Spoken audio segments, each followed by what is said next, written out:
រដ្ឋមន្ត្រីក្រសួងកសិកម្មចុះពិនិត្យស្រាវជ្រាវរងគ្រោះរាំងស្ងួតនៅ3ខេត្តពន្លឿនវិធានការជួយសង្គ្រោះប្រជាកសិករឯកឧត្តមដិតទីណារដ្ឋមន្ត្រីក្រសួងកសិកម្មរុក្ខាប្រមាញ់និងនេសាទនៅថ្ងៃទី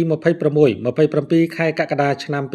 2026បានអញ្ជើញចុះពិនិត្យដោយផ្ទាល់នៅស្ថានភាពស្រាវជ្រាវដែលរងផលប៉ះពាល់ដោយគ្រោះរាំងស្ងួតនិងដឹកនាំរៀបចំវិធានការជួយសង្គ្រោះបន្ទាន់ដល់ប្រជាកសិករនៅក្នុងខេត្តពោធិ៍សាត់ខេត្តបាត់ដំបងនិងខេត្តបន្ទាយមានជ័យក្នុងអំឡុងពេលចុះពិនិត្យឯកឧត្តមរដ្ឋមន្ត្រីបានវាយតម្លៃស្ថានភាពជាក់ស្ដែងនិងជំរុញឲ្យមន្ត្រីជំនាញពន្លឿនការអនុវត្តវិធានការចាំបាច់ដើម្បីកាត់បន្ថយផលប៉ះពាល់និងស្ដារការផលិតកសិកម្មឡើងវិញឲ្យបានទាន់ពេលវេលាស្របពេលដែលប្រទេសកម្ពុជាកំពុងទទួលរងឥទ្ធិពលនៃគ្រោះរាំងស្ងួតបណ្ដាលមកពីបាតុភូតអែលនីញ៉ូក្រសួងកសិកម្មរុក្ខាប្រមាញ់និងនេសាទកំពុងសហការយ៉ាងជិតស្និទ្ធជាមួយក្រសួងធនធានទឹកនិងអូតូនិយមគណៈកម្មាធិការជាតិគ្រប់គ្រងគ្រោះមហន្តរាយអាជ្ញាធរខេត្តនិងភាគីពាក់ព័ន្ធដើម្បីពន្លឿនការផ្គត់ផ្គង់ទឹកស្ដារផ្ទៃដីកសិកម្មនិងដាក់ចេញវិធានការគាំទ្រនានាសំដៅជួយឲ្យប្រជាកសិករអាចបន្តការបង្កបង្កើនផលឡើងវិញ